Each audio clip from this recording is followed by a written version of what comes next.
Hi guys! Good afternoon mga kalafang. Ito, bumili kami kanina sa Asian and American store ng langka. Sa Batanggenyo, langka.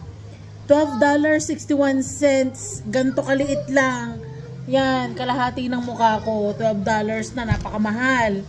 $12 times 55. Naku, huwag na natin computein at may stress lang tayo. So, eto na yung langka. Naku, tayo magmadali at gunag-gunag ang aking anak ay busy pa. Yan, langka it is. So, ifo-focus natin sa langka. Ayan. Yan. So, kakain tayo ng langka, guys. Fruits lang. By the way, na-diagnose pala ako ng psoriasis. So, sa mga hindi nakakaalam, ang psoriasis, hindi siya nakakahawang sakit sa balat.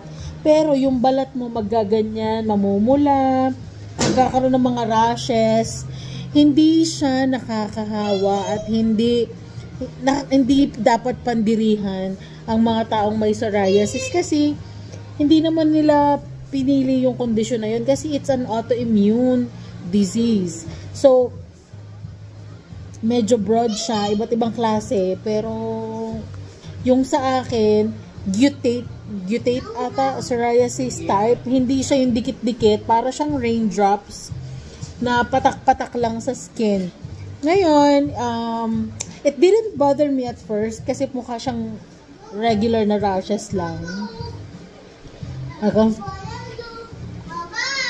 Susubo muna tayo. Mukha siyang regular rashes lang.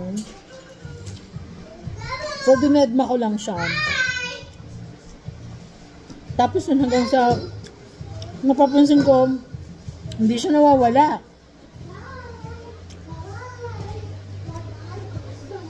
Tapos ang pula-pula niya. Ang pula niya. Until napunta ako sa derma kasi syempre worried na ako.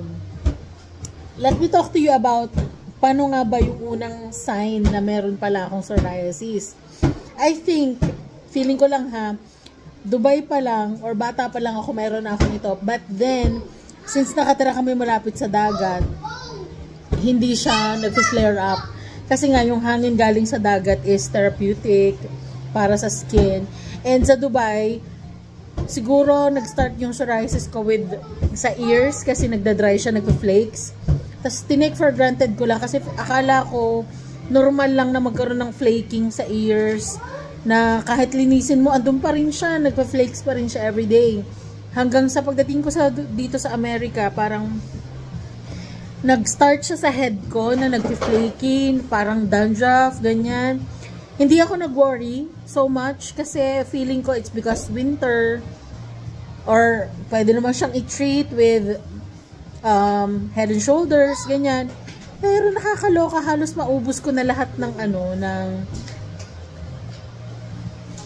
brands ng shampoo sa Walmart.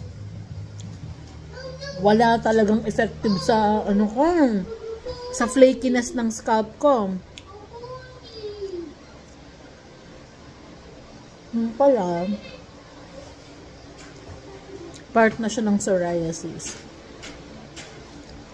After dito, nagkaroon na ako ng rashes dyan sa face.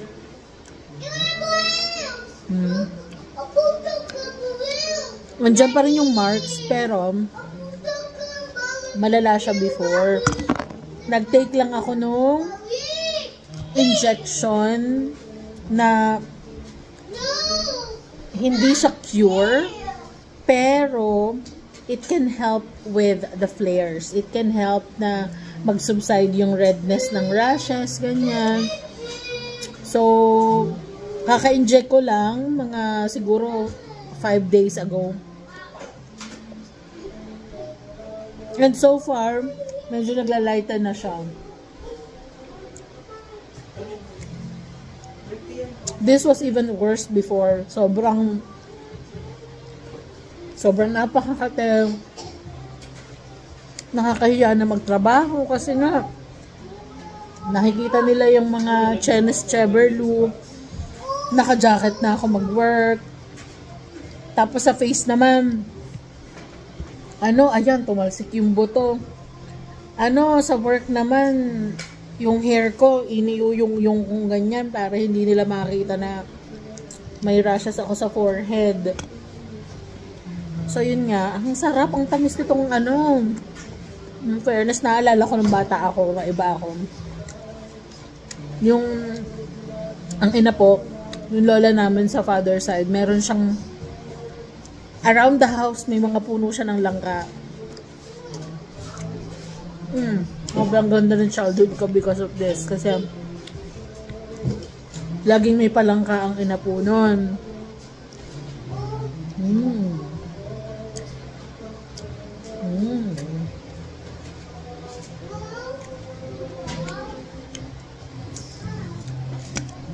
Bukod sa rambutan, langka talaga yung pinaka-paborito ko. Speaking of rambutan, alala ko nung college kami ng ate, shout out sa kapatid kong si Katrina. Bibili kami niya ng 2 kilong rambutan. Sasakay kami ng bus pa Manila. Before pa kami makarating ng highway, ng SLEX, ubus na ang rambutan. Ganun kami. Yun yung mga moments na hindi mo makakalimutan. Humble beginnings. Look at them now. Yung kapatid ko na yon, ako sobrang talino sa math. Grabe. Alala ko, may project ako noon sa gagawa kami ng nung timetable. Wala kaming protractor para i-measure yung degrees. Ginawa niya. Kinalculate niya. After niya i-calculate, ni ruler na lang. Yung normal na ruler. Hindi kailangan ng protractor na may mga degrees. Ganun siya ka-brain. Nakakamiss. Yun lang. Kain-kain lang. Mga bagat. Super sarap. Teka nga. Papatayin ko yung music kasi nga baka hindi ako ma-monetize nito. Ano ba tong asawa ko? Sinabi ko patayin eh. Ayaw niyang makinig. Ayaw niyang ma-monetize tayo. Talaga naman. Ay na. Hindi ko na alam kung ano sasabihin ko para matakpan yung music sa background. At ay na. Iba talaga. Napaka-supportive. Kayo ba may mga asawa kayong supportive sa mga gusto nyong gawin? Siyempre, na-feel ko yung support niya as in, grabe. Nawakan ko ba? Sa isang vlog ko, pag-uusapan natin kung ano mga hanash natin sa mga asawa natin. Diyos ko. Magluluto, tatanungin ako anong gusto kong kainin. Ang iluluto, yung favorite niya pa rin na bangos.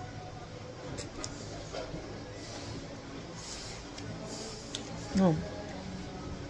Para maswerte ako dyan. Napakasipag. Pogi lang siya, pero masipag siya.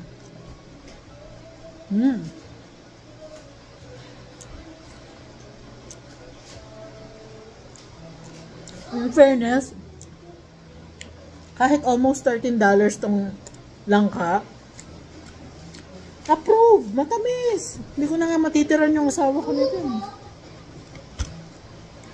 Z, gusto mo? Langka? Yung anak ko hindi mahilig sa prutas, parang ang daddy niya. Namamana ba yun? Yung panglasa, yung... Kasi yung asawa ko hindi din mahilig sa prutas at saka sa gulay. Siguro namamana. Acquired taste.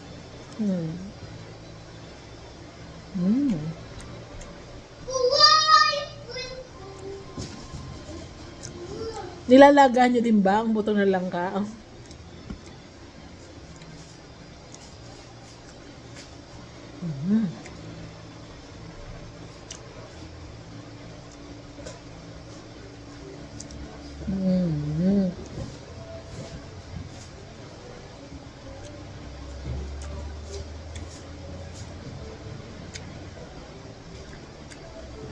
So, nabalik tayo sa psoriasis. Yung injection na yun is targeting the immune system. So, basically, papahinain niya yung, yan, may flex na. Papahinain niya yung immune system ko. Kaya kailangan kong mag-vitamins. Kumain ng ng mga gluten-free foods. Ano ba yung mga gluten-free foods? Yung mga hindi highly processed na goods. Mas natural, much better. Tapos, iwas din ako sa, although hindi naman sinabi ng doktor, pero hindi na ako masyado nag-eggs ngayon.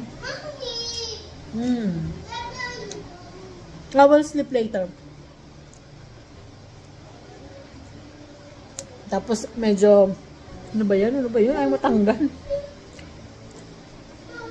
Nag-exercise na rin ako ngayon. Kahit pa paano.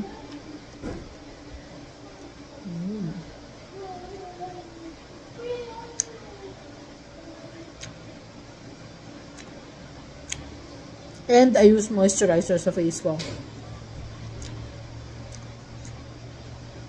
Hindi na ako sa mga arting products. I use ano lang yung pinakasimpleng available sa Walmart na para lang siyang Vaseline.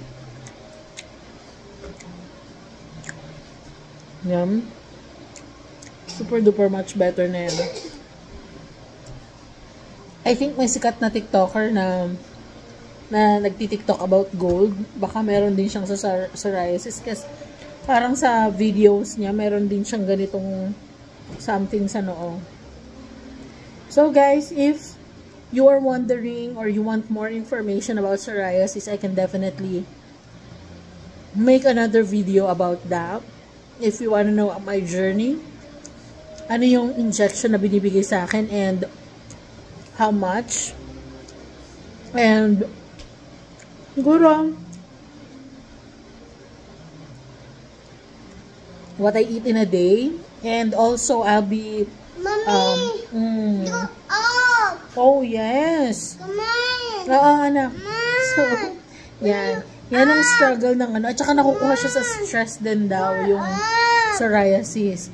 So as much as possible, smile lang, wala nang stress. What? Wait lang, asukasuin ko muna. So yun, tapos na. I'll be talking more about psoriasis. Ano ba talaga ang reason bakit nagkakaroon ng psoriasis sa mga tao, and why on such a late age? I mean, I'm 37 right now. At bakit ngayon pa? Nanggaling na ako Pilipinas, nanggaling na ako ng Saudi Arabia, nanggaling na ako sa Dubai. Bakit dito pa sa Amerika, 'di ba? And hindi ko naman masasabi na super stressed out ako dito kasi so far in my 7 months nakapag-adjust naman na ako. So I'm wondering bakit, 'di ba? So let's see. Let's talk about psoriasis more and let's learn about psoriasis together, habang kumakain or nagkakape. You know guys, I appreciate people who share information, and I appreciate people who are being honest sa mga pinagdaraanan nila sa buhay. So may marami, super, sa 37 years ko na existence dito sa mundo, I have a lot of stories to tell. So, kung gusto nyo malaman kung ano yung mga experiences ko in the Philippines, sa university, first job, Saudi Arabia, Dubai, those who wanted to go to Dubai, na visa lang, I can definitely give you some information about it. I can also tell you information on how to come here in America. Iba't ibang ways. You don't have to be a nurse to come here in America. Basta madiskarte ka lang. So, see you guys again in my new video. Sana magkita-kita tayo and follow me. Subscribe. I don't know how to say it yet. Hindi naman talaga ako vlogger. Pero paki-subscribe po. Malaking bagay po yon para maipagpatuloy ko yung pag-vlog ko. Especially wala pa akong vlogging camera and gadgets. So, guys, I will definitely give back I promise that na pag, if I have something to give back, like, hindi man yun pera, I will do. Just, gusto ko lang magkwento about life, about my experiences and everything. So, see you guys again on my next video.